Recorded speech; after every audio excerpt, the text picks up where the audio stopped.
약속하건대 분명 좋아질 거예요. 나태주 에세이 더블북. 나에게 특별한 날, 내가 새로워진 날. 김정식 씨가 다녀가고 나서 엿새째 되는 날 한낮, 나는 병원 뜰락에서 풀꽃 그림을 그리고 있었다. 김정식 씨를 병원으로 보내어 노래를 불러준 이인 수녀에게 보낸 꼬리풀꽃 그림이었다. 그런 뒤 그림과 함께 동봉할 편지 한 장도 붓펜으로 썼다.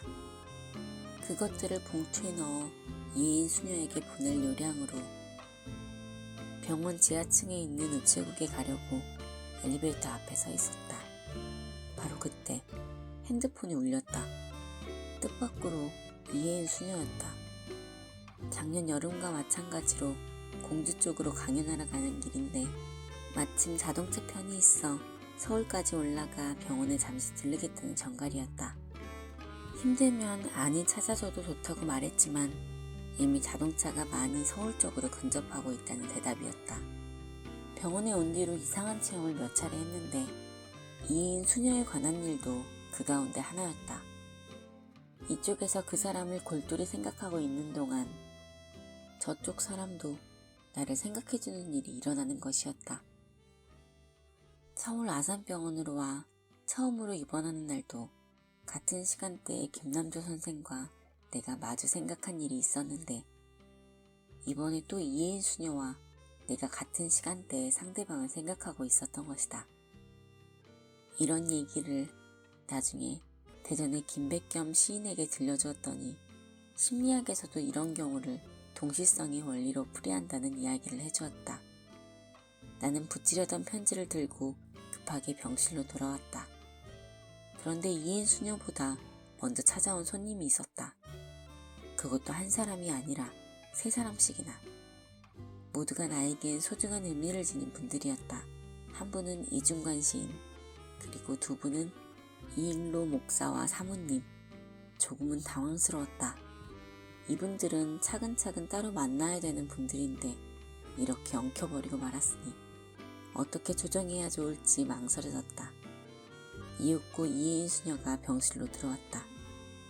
이중관 시인도 이익로 목사 네 분도 익히 인쇄 매체를 통해서 이인 수녀를 알고 있었지만 이렇게 직접 만나기는 처음이라 했다. 오락가락 선우를 차리지 못하는 대화가 오고 갔다.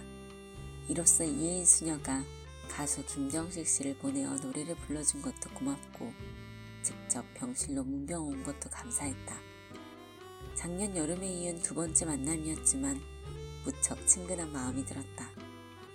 아마도 시를 같이 쓰는 동료의식에서 그러했을 것이고 해방둥이로서의 또래라는 점에서도 그러했을 것이다.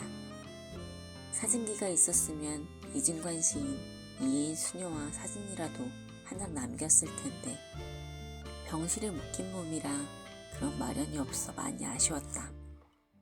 모처럼 좋은 인간 조합을 놓쳤구나 싶었다. 10여 분 정도 머물렀을까. 이인 수녀가 먼저 자동차 기사가 밖에서 기다리고 있다면서 급히 하직 인사를 했다. 이중관 시인과 내가 엘리베이터 타는 데까지 배웅을 나갔다 왔다. 이인 수녀는 역시 화사한 분이다. 떠나간 뒤 한참 동안 병실에 이인 수녀가 남긴 새하얀 빛깔이 오래 어른거리는 듯 싶었다. 마음의 향기라 그럴까? 깔깔거리며 명랑하게 웃으며 이야기하던 이인 수녀의 얼굴 표정이며 목소리가 침울한 병실 여기저기에 남아 기웃대는 것만 같았다. 조금 더 있다가 이중관 시인이 돌아가고 이익로 목사 네 분이 맨 나중에 돌아갔다.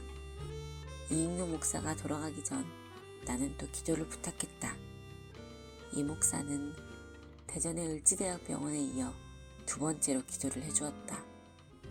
역시 뜨거운 기도였다. 나는 이익로 목사의 손바닥 아래 엎드려 울면서 기도를 아멘으로 받아들였다. 그날은 이래저래 선우 못 차리기에 혼란스러운 날이었고 그런 만큼 또 특별한 날이었다. 여러 사람으로부터 사심없고 귀중한 축복과 응원을 받은 날이었다. 내가 많이 새로워진 날이기도 했다.